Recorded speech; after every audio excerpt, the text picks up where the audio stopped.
Friends, ನಮಸ್ತೆ. Welcome back to Mishita logs. ಎಲ್ಲರೂ ಹೆಂಗಿದ್ದಾರೆ ಕಣ್ರಿ? ಚೆನ್ನಾಗಿದ್ದೀರಾ? ನಾವು ತುಂಬಾ ಚೆನ್ನಾಗಿದ್ದೀವಿ ಕಣ್ರಿ. ನೀವೆಲ್ಲನೂ ಚೆನ್ನಾಗಿರ್ಬೇಕಂತ ಭಗವಂತನ ಕೇಳ್ತಾ ವ್ಲಾಗ್ ಅನ್ನೋದು ಸಂಜೆಯಿಂದನೇ ಸ್ಟಾರ್ಟ್ ಮಾಡ್ತೀನಿ ಕಣ್ರಿ. ಯಾಕಂದರೆ ಮನೆಗೆ ಬಂದಿದ್ದ ತಕ್ಷಣ ಸ್ವಲ್ಪ ಫ್ರೆಶ್ ಅಪ್ ಆಗಿಬಿಟ್ಟು ನಿಮಗೆ ಡೈಲಿ ವ್ಲಾಗ್ ಮುಖಾಂತರ ನನ್ನ ಮನೇಲಿ ಏನು ಮಾಡ್ತೀನೋ ಅದೇ ತೋರಿಸೋಣ ಅಂತ ಫಿಕ್ಸ್ ಆಗೋಗ್ಬಿಟ್ಟಿದ್ದೀನಿ ಕಣ್ರಿ. ರೆಸಿಪೀಸ್ ಮಾಡಿದ್ರೂ ಏನು ಪ್ರಯೋಜನ ಇಲ್ಲ, ಏನು ವ್ಯೂಸು ಏನು ಬರ್ತಾನೋ ಇಲ್ಲ. ನೋಡೋಣ, ನಾವು ಏನಿದ್ರೆ ಅದು ತೋರಿಸೋದ್ರಲ್ಲಿ ಏನು ತಪ್ಪಿದೆ, ನಾವು ಏನು ತಿಂತೀವಿ, ಹೆಂಗಿರ್ತೀವಿ ಮನೆಯಲ್ಲಿ, ಏನು ಕತೆ ಅನ್ನೋದೇ ನಿಮ್ಮ ಮುಂದೆ ವ್ಲಾಗ್ ಮುಖಾಂತರ ತಗೊಬರ್ತಾಯಿದ್ದೀನಿ ಕಣ್ರಿ. ಟೈಮ್ ಬಂದು ಎಷ್ಟಾಗಿದೆ? ಕರೆಕ್ಟಾಗಿ 6 ಗಂಟೆ ಆಗಿದೆ ಕಣ್ರಿ.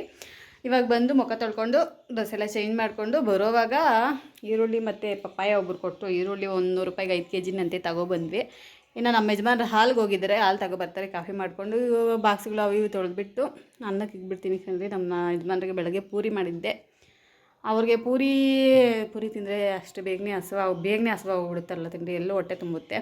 ಅದಕ್ಕೆ ಅನ್ನಕ್ಕೆ ಇಕ್ಕು ಅಂತ ಹೇಳಿದ್ರು, ಅನ್ನಕ್ಕೆ ಇಕ್ತಾಯಿದ್ದೀನಿ. ಇದೇ ವ್ಲಾಗ್ ಮುಖಾಂತರ ನಿಮ್ಮ ಮುಂದೆ ಬರ್ತೀನಿ ಕಣ್ರಿ. ಇನ್ಮೇಲೆ ಏನಿದೆ ರೊಟೀನ್ ವ್ಲಾಗ್ ನಿಮ್ಗೆಲ್ಲರಿಗೂ ಇಷ್ಟ ಆಗುತ್ತೆ ಅಂದ್ಕೊಂಡಿದ್ದೀನಿ. ಇಷ್ಟ ಆದರೆ ಒಂದು ಕಾಮೆಂಟ್ ಆಗಿ, ಡೈಲಿನೇ ರೊಟೀನೇ ಮಾಡಿ ಸಿಸ್ಟರ್ ವೀಡಿಯೋಸು ಅಂತ. ನಿಮ್ಮ ಸಪೋರ್ಟ್ ಇರಬೇಕಾಗಲ್ವಾ ಕಣ್ರಿ? ಏನೇ ಆಗಲಿ. ನಾನು ಇತ್ತೀಚೆಗೆ ರೆಸಿಪೀಸ್ ಹಾಕ್ತಾಯಿದ್ದೀನಿ, ಒಂದು 5 ವ್ಯೂಸೇ ಇರಲ್ಲ. ಇವಾಗ ನೋಡಿ, ನಾನು ಇವಾಗ ಅಡುಗೆ ಎಲ್ಲ ಮಾಡಿಕೊಂಡು ಅದು ಎಡಿಟಿಂಗ್ ಎಲ್ಲ ಮಾಡಿಕೊಂಡು 1 ಅವರು ಎಲ್ಲ ಇರುತ್ತೆ ಕಣ್ರಿ. ಪ್ರೋಸೆಸ್ ಜಾಸ್ತಿನೇ ಇದೆ. ಅಷ್ಟು ಮಾಡಿದ್ರೂ 5 ವ್ಯೂಸ್ ಬಂದರೆ ಬೇಜಾರಾಗುತ್ತಾ ಇಲ್ವಾ? ನಿಮಗೂ ಬೇಜಾರಾಗುತ್ತಾ ಇಲ್ವಾ ಹೇಳ್ರಿ? ನನಗಂತೂ ಸಿಕ್ಕಾಪಟ್ಟೆ ಬೇಜಾರಾಗ್ತಾಯಿದೆ. ನಿಮ್ಗೆ ಆಗ್ತಾಯಿದೆ ಗೊತ್ತಿಲ್ಲ, ನನಗಂತೂ ಬೇಜಾರಾಗ್ತಾಯಿದೆ ಕಣ್ರಿ. ಅದಕ್ಕೆ ನಾನು ಏನು ಮಾಡಿದ್ರೆ ಅದು ರೆಸಿಪೀಸು ವ್ಲಾಗ್ ಮುಖಾಂತರ ಈ ಥರ ರೊಟೀನ್ ವ್ಲಾಗ್ ಆದರೂ ಯಾವುದೋ ಒಂದು ಮಾಡೋಣ, ಒಟ್ಟಿನಲ್ಲಿ ಬಿಡಬಾರ್ದು ಅನ್ನೋದ್ರಿಂದ ಮಾಡ್ತಾಯಿದ್ದೀನಿ. ನಮ್ಮ ಯಜಮಾನ್ ಅಂತಾಯಿದ್ರು, ಜಾಸ್ತಿ ತಲೆ ಕೆಡಿಸ್ಕೊಬೇಡಿ, ಹೋಗೋದು ಹೋಗ್ತಿ, ಯೂಟ್ಯೂಬ್ ಬಗ್ಗೆ ಯಾಕೆ ತಲೆ ಕೆಡಿಸ್ಕೊತೀಯಾ ಅಂತ ಹೇಳ್ತಾಯಿದ್ರು. ಇಲ್ಲ, ಆ ಥರ ಏನಿಲ್ಲ, ತಲೆ ಏನು ಕೆಡಿಸ್ಕೊತಾ ಇಲ್ಲ, ಇರೋದನ್ನೇ ನಿಮ್ಮ ಮುಂದೆ ಹೇಳ್ತಾಯಿದ್ದೀನಿ ಅಷ್ಟೇ ಕಣ್ರಿ. ಅದಕ್ಕೆಲ್ಲ ಇಕ್ಬಿಟ್ಟಿದ್ದೀನಿ ಕಣ್ರಿ. ಇನ್ನು ಪಾತ್ರೆಗಳು ತೊಳೆಯೋದು ಏನು ಡೈಲಿ ಅಮ್ಮನೊಬ್ಬಳೇ ನಮ್ಮ ಮನೇಲಿ ಕೆಲಸ ಮಾಡೋದು, ಇನ್ಯಾರೂ ಮಾಡಲ್ಲ ಅನ್ಕೊಂತಿರಬಿಟ್ಟು ಅದೇನು ವೀಡಿಯೋ ಏನು ಮಾಡ್ಕೊಳಕ್ಕೆ ಹೋಗಿಲ್ಲ ಕಣ್ರಿ. ಇನ್ನು ಅದೇ ಈರುಳ್ಳಿದು ಆ ಸಿಪ್ಪೆ ಎಲ್ಲ ಕ್ಲೀನ್ ಮಾಡ್ಕೊಬಿಟ್ಟು ನಾ ಪಪ್ಪಾಯ ಕೊಯ್ದುಬಿಡ್ತೀನಿ. ನನ್ನ ಮಗಳು ಆವಾಗಲೇ ಕೇಳ್ತಾ ಇದ್ದಾಳಮ್ಮ, ಪಪ್ಪಾಯ ಕೊಯ್ಕೊಡಮ್ಮ, ತಿಂತೀನಿ. ಹಾಲು ಕುಡಿ ಅಂದರೆ ಹಾಲು ಬೇಡಂತೆ, ಪಪ್ಪಾಯನೇ ಬೇಕಂತೆ. ಅದಕ್ಕೆ ಅದೆಲ್ಲ ಕೊಯ್ಕೊಡ್ತೀನಿ ಕಣ್ರಿ. ನಮಃ ಶಿವಾಯ, ಹರ ಹರ ಮಹಾದೇವ, ಶಂಭೋ ಶಂಕರ. ಮೊನ್ನೆ ತಗೊಂಡಿದ್ದು ಬರೀ ಮೊಳಕೆನೇ ಇತ್ತು. ಈ ಸರಿ ಸ್ವಲ್ಪ ಚೆನ್ನಾಗೇ ಇದೆ ಈರುಳ್ಳಿ. ಟೌನಲ್ಲಿ ಬರುವಾಗ ಹಂಗೆ ತಗೋಬಟ್ಟೆ. ಏನಾದರೂ ಒಂದು ಫ್ರಾಂಕ್ ವಿಡಿಯೋ ಮಾಡೋಣ ಅನಿಸುತ್ತೆ. ಅಂದರೆ ನಮ್ಮ ಯಜಮಾನ್ರ ಹತ್ರ ಬೇಗನೆ ಫ್ರಾಂಕ್ ಮಾಡೋಕ್ಕಾಗಲ್ಲ, ಅದಕ್ಕೆ ಮಾಡೋಕ್ಕೆ ಹೋಗಲ್ಲ ಕಣ್ರಿ. ಇನ್ನೇನಿಲ್ಲ, ಸ್ವಲ್ಪ ಎಕ್ಸ್ಪೀರಿಯೆನ್ಸ್ ಎಲ್ಲ ಇರಬೇಕು ಹೇಳಿ ಕಣ್ರಿ. ಪ್ರತಿಯೊಂದಕ್ಕೂ ಅಷ್ಟೇ ಅಲ್ಲ, ನಮಗೆ ಎಕ್ಸ್ಪೀರಿಯೆನ್ಸ್ ಎಲ್ಲ ಎಲ್ಲಿದೆ ಹೇಳಿ? ಅಷ್ಟಾದರೂ ನಮ್ಮ ಯಜಮಾನ್ರು ಸ್ವಲ್ಪ ಸಪೋರ್ಟ್ ಮಾಡೋರು ಶಾರ್ಟ್ಸ್ಗೆಲ್ಲ.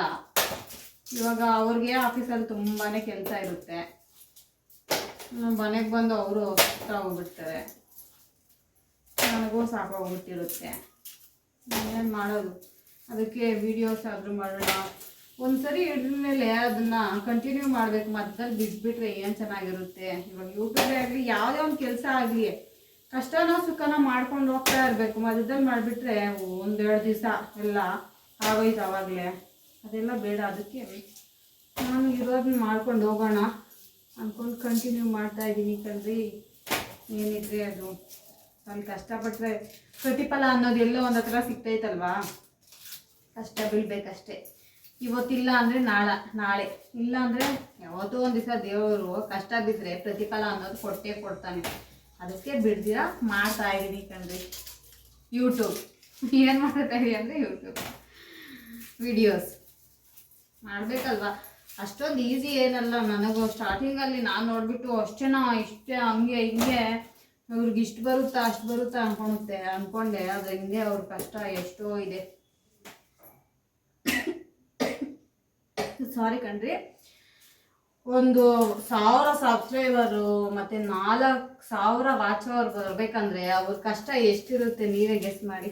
ಜಾಸ್ತಿನೇ ಇರುತ್ತೆ. ಇವಾಗ ನಾನು ಒಂದು ವಿಡಿಯೋ ಹಾಕಿದ್ರೂ 1 ಅವರ್ ಸಹ ಓಡಲ್ಲ. ನನಗೆ ಇವಾಗ ಗೊತ್ತಾಯಿತು, ಅಷ್ಟು ಈಸಿಯಾಗಿ ಯೂಟ್ಯೂಬಲ್ಲಿ ಅಮೌಂಟ್ ಮಾಡೋಕ್ಕೆ ಆಗಲ್ಲ.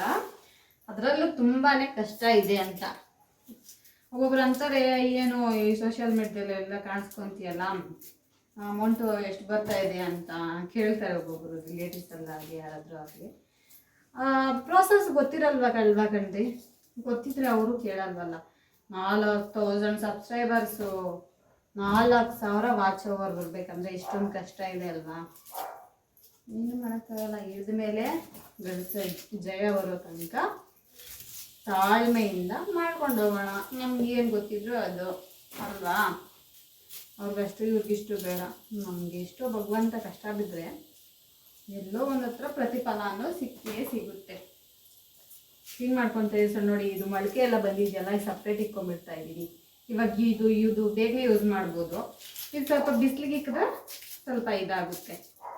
ಚೆನ್ನಾಗಿದೆ ಕಣ್ರಿ. ಒಟ್ಟಿನಲ್ಲಿ ಈರುಳ್ಳಿ ದಪ್ಪಗೆ ತೊಗೊಂಡು ತಗೊಬಂದೆ. ಮನೆ ಹತ್ರ ತಗೊಬಂದೆ. ಬರೀ ಮೊಳಕೆನೇ ಕಣ್ರಿ. ಬೇಗನೇನು ಕೊಟ್ಟೋಗ್ತಾಯಿತ್ತು ಈರುಳ್ಳಿ. ಭಾನುವಾರನೇ ಇವು ಬಿಸಿಲಿಗೆಲ್ಲ. ಒಬ್ಬೊಬ್ರನ್ನ ಯೂಟ್ಯೂಬಲ್ಲಿ ನೋಡಿ ನಾನು ನಿಜ ಅನ್ಕೊತೀನಿ, ಮನೇಲಿ ಮಕ್ಕಳನ್ನ ಇಟ್ಕೊಂಡು ಅವರು ಕೆಲ್ಸಕ್ಕೆ ಹೋಗಿ ವ್ಲಾಗ್ಸ್ ಎಲ್ಲ ಮಾಡ್ತಾರೆ. ಅವರು ಇನ್ನೆಷ್ಟು ಕಷ್ಟ ಇರ್ಬೋದು. 2 ಮಕ್ಳು ಇರ್ತಾರೆ, ಒಬ್ಬೊಬ್ರಿಗೆ 3 ಮಕ್ಳು ಇರ್ತಾರೆ. ಅವ್ರಿಗೆಲ್ಲ ಬೆಳಗ್ಗೆ ಟಿಫನ್ನು, ಅವ್ರನ್ನ ರೆಡಿ ಮಾಡು, ಬಾಕ್ಸ್ಗೆ ಹಾಕು, ಇವು ರೆಡಿ ಆಗು, ಕೆಲ್ಸಕ್ಕೆ ಹೋಗು, ಮನೇಲಿ ಅಡುಗೆ, ಬಟ್ಟೆ, ಎಷ್ಟಿರುತ್ತೆ ಕಣ್ರಿ. ಸಂಸಾರ ಅಂದಮೇಲೆ ಎಷ್ಟೋ ಇರುತ್ತೆ. ಒಟ್ಟಿನಲ್ಲಿ ಎಲ್ಲ ನಿಭಾಯಿಸ್ಕೊಂಡು ಹೋಗಿ ಈಚೆ ದುಡ್ಕೊಂಬರ್ತಾರಲ್ಲ, ಅವ್ರಿಗಂತೂ ನಿಜ ಹೇಳ್ಬೇಕಂದ್ರೆ ಬಿಗ್ ಸೆಲ್ಯೂಟ್. ಮನೇಲಿ ಮಾಡೋವ್ರಿಗೂ ಅಷ್ಟೇ ಕಣ್ರಿ. ನೀವು ಅನ್ಕೊಂತೀವಿ ಆಚೆ ಗಂಡಸರು ದುಡ್ಕೊಬರ್ತಾರೆ, ಮನೇಲಿ ಏನು ಹೆಂಗಸರು ಮಾಡ್ಕೊತಾರೆ ಅಂತ. ಆ ಕಷ್ಟ ಅದು ಮನೇಲಿ ಎಷ್ಟಿರುತ್ತೆ ಗೊತ್ತಾ. ಪಾಪ ಅವ್ರಿಗೆ ಬೆಳಗ್ಗೆ ಎದ್ದಾಗಿಂದ ನೈಟ್ ಮಲ್ಕೊಳ್ಳೋ ತನಕ ಕೆಲಸ ಇದ್ದೇ ಇರುತ್ತೆ. ಯಾರೂ ಫ್ರೀ ಆಗಿರಲ್ಲ. ಈಚೆ ಹೋಗಿ ದುಡಿಯೋ ಗಂಡಸರು ಫ್ರೀ ಆಗಿರಲ್ಲ, ಮನೇಲಿರೋ ಕೆಲಸ ಮಾಡೋರು ಅವರು ಫ್ರೀ ಆಗಿರಲ್ಲ ಕಣ್ರಿ. ಯಾರ್ಯಾರ ಜೀವನ ಅವ್ರವ್ರ ಕಷ್ಟ ಇರುತ್ತೆ. ಒಬ್ಬೊಬ್ರು ಅಂತಾರೆ, ಏನು ಮನೇಲಿರ್ತೀಯ ಏನು ಹಂಗೆ ಹಿಂಗಂತ. ಮನೇಲಿರೋರಿಗೆ ಮಾಡಿದಷ್ಟು ಇರುತ್ತೆ ಕೆಲಸ, ಬೆಳಗ್ಗೆಯಿಂದ ರಾತ್ರಿ ತನಕ. ಹೇಳೋರು ಏನು ಸಾವಿರ ಹೇಳ್ತಾರೆ, ಅವ್ರವ್ರ ಕೆಲಸ ಅವ್ರವ್ರ ಬಾಧೆ ಅವ್ರವ್ರಿಗೆ ಗೊತ್ತಾಗುತ್ತೆ ಕಣ್ರಿ. ಏನಂತೀರಾ? ನಿಜ ಅಲ್ವಾ?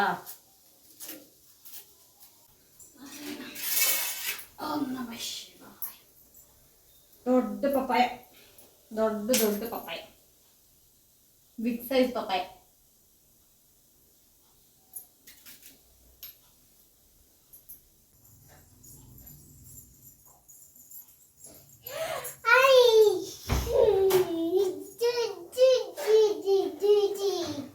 ಏನು ಗಮ್ಮಂತ ಇದೆಯಾ? ಓಟಾಕ ಬಂದ ಗಮ್ಮಂತ ಇದೆ. ಮಂದೇನೋ ವಾಸನೆನಾ ಒಳ್ಳೆ ಇದೆಯೇ. ಇರೋ ಕೊಯ್ಕೊಡ್ತೀನಿ ಹೇಳೋ, ಕೊಡ್ತೀನಿ ಹೇಳಿ ಮಗ.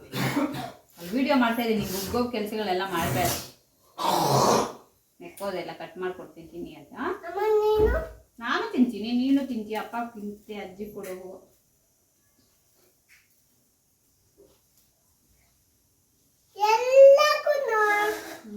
ದೊಡ್ಡದಾಗೈತಲ್ಲ.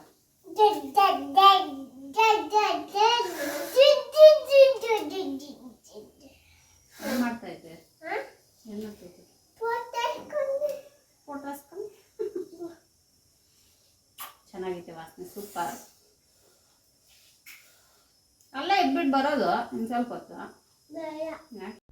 ಪಪ್ಪಾಯ ಎಲ್ಲ ಕಟ್ ಮಾಡ್ತಾ ಇದ್ದೀನಿ. ನಮ್ಮ ಯಜಮಾನ್ರು ಆ ಕಡೆ ಈರುಳ್ಳಿ ಎಲ್ಲ ಕಟ್ ಮಾಡ್ಕೊತಾ ಇದ್ದಾರೆ. ಅವ್ರಿಗೆ ಮೊಟ್ಟೆ ಫ್ರೈ ಮಾಡಿಕೊಡ್ಬೇಕಂತೆ. ಅದಕ್ಕೆ ಏನಾದರೂ ಈ ಥರ ಮಾಡಬೇಕಂದ್ರೆ ಪಾಪ ಅವರೆಲ್ಲ ಕಟ್ ಮಾಡಿಕೊಡ್ತಾರೆ ಕಣ್ರಿ. ಮೊಟ್ಟೆ ಎಲ್ಲ ಬೇಯಿಸೋಕೆ ಹಾಕಿದ್ದಾರೆ. ಬೇಯಿಸೋಕ್ಕೆಲ್ಲ ಇಕ್ಕಿದ್ದಾರೆ ಮೊಟ್ಟೆನ.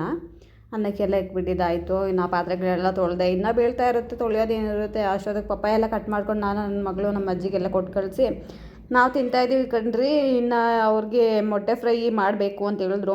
ಸರಿ ಅಂತ ಹೇಳ್ಬಿಟ್ಟು ಇದು ಮಂಗಳವಾರದ ಸಂಜೆ ವ್ಲಾಗು ಕಣ್ರಿ.